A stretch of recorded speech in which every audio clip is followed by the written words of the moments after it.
मैं हूं आपके साथ आस्था कौशिक और आप देख रहे हैं महाबहस। वक्फ संशोधन बिल, इस पर संग्राम ही थमता नहीं दिख रहा। सियासी वार पलटवार लगातार जारी है।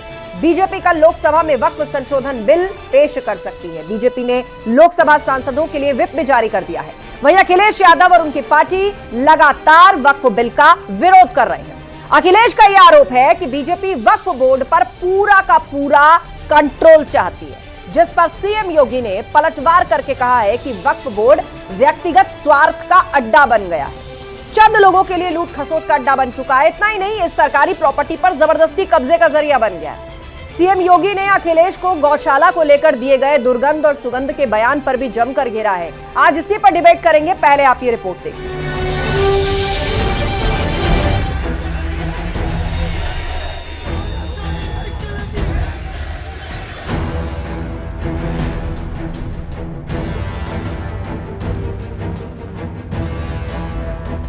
वक्फ बिल पर सियासी कलेश, तानाशाही बोले अखिलेश। राम जी सुमन जी का घर तोड़ दोगे? हिटलर ने जो ट्रूपर्स बनाए थे, ये वही ट्रूपर्स हैं करनी सेना बीजेपी के, ये बीजेपी के नेता हैं। वक्फ पर योगी का वार, सरकारी जमीन कब्जाने का हथियार। ये वक्फ बिल के खिलाफ समाजवादी पार्टी है, पहले भी थी, आगे भी रहेगी। जिस तरह के संशोधन भारतीय जनता पार्टी कर रही है, वो पूरा कंट्रोल अपने पास चाहते हैं। व्यक्तिगत स्वार्थ का ये अड्डे बने हुए,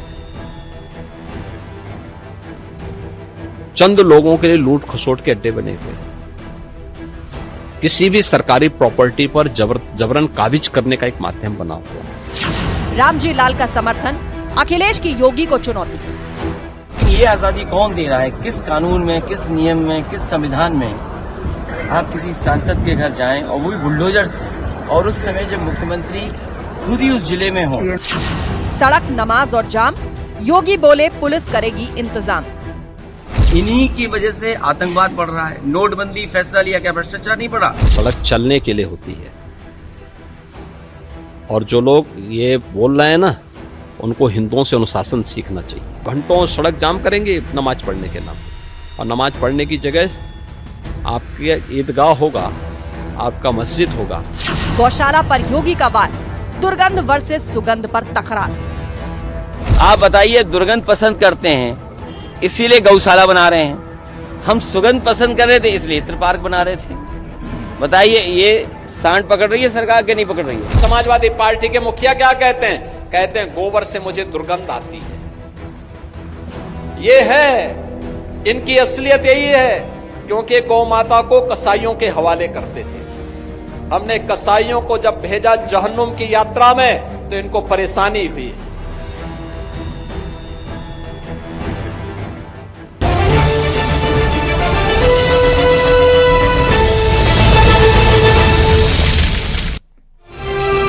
और अब वक्त महाबहस के सवालों का, जिन पर आज की पूरी डिबेट केंद्रित रहने वाली है। तो पहला सवाल जो हम पूछेंगे वो आपके सामने रख रहे हैं। योगी का वार, वक्फ जमीन कब्जाने का हथियार। मुख्यमंत्री योगी आदित्यनाथ ने विपक्ष को निशाने पर लिया और कहा कि सरकारी प्रॉपर्टीज पर जबरन कब्जे का अड्डा बन गया है वक्फ। सवाल यह भी, रामजी लाल का समर्थन, अखिलेश की किसे चुनौती? अपने नेता के बचाव में पूरी तरह से खड़े हैं अखिलेश यादव और समाजवादी पार्टी, और किस तरह की दलील यहां पर दी जा रही है उस पर हम चर्चा करेंगे। और साथ ही गौशाला पर जो वार पलटवार है, यानी दुर्गंध वर्सेस सुगंध की जो तकरार है, वो लगातार जारी है। आज मुख्यमंत्री योगी आदित्यनाथ ने इस बात को लेकर भी हमला किया है।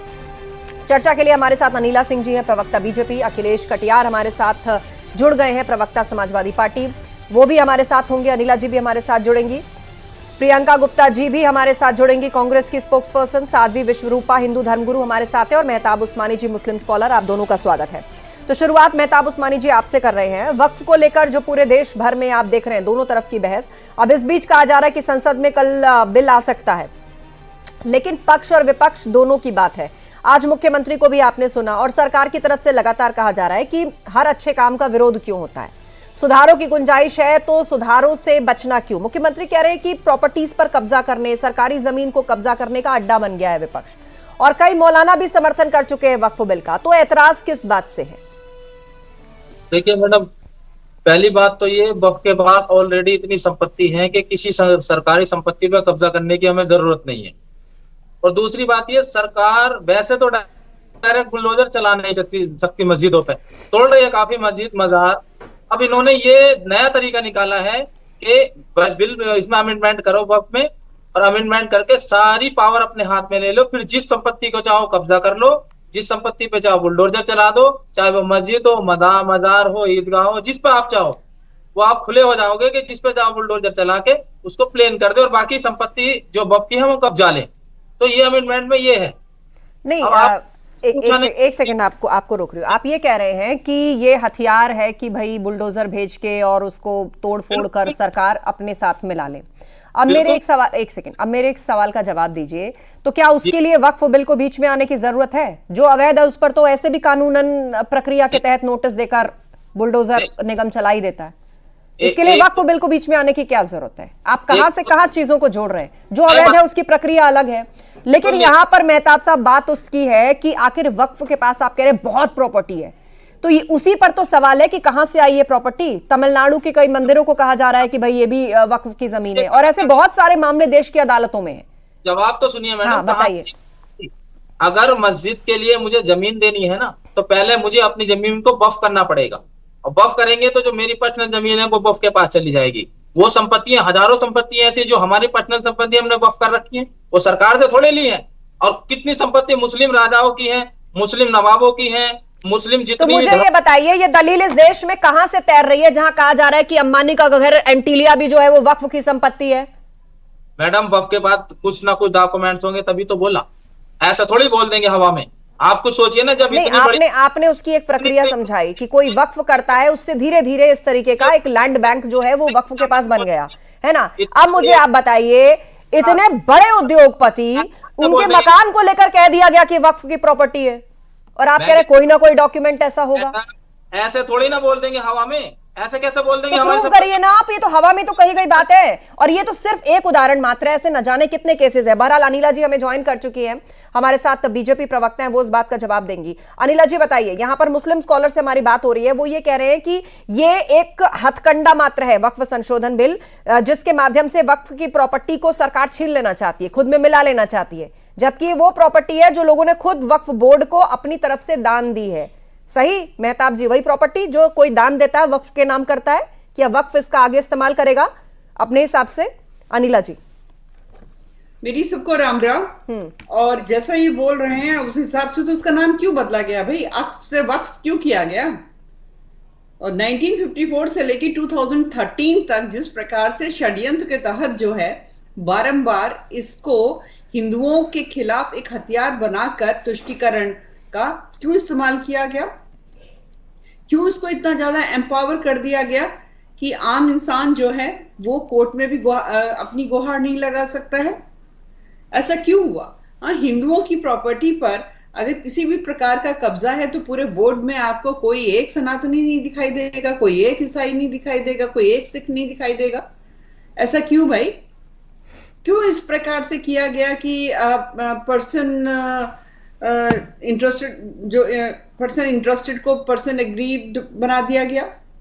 तो इस प्रकार से जो बदलाव किए गए, इसको एक बहुत ही घातक राजनीतिक हथियार की तरह इस्तेमाल करने के लिए उसका क्या उत्तर है? अनिला जी, लेकिन एक सेकंड, अब ये कहा जा रहा है कि कल संसद में इसे पेश किया जा सकता है, विपक्ष इस पर चर्चा की मांग कर रहा है। जेपीसी के तहत जितनी बैठकें हुई उसमें उसने आरोप लगाया कि भाई हमारी तरफ से जो अमेंडमेंट आते हैं, सुझाव आते हैं, उनको माना नहीं जाता, और उस सबको दरकिनार करके उसको आप पार्लियामेंट में लाना चाहते हैं।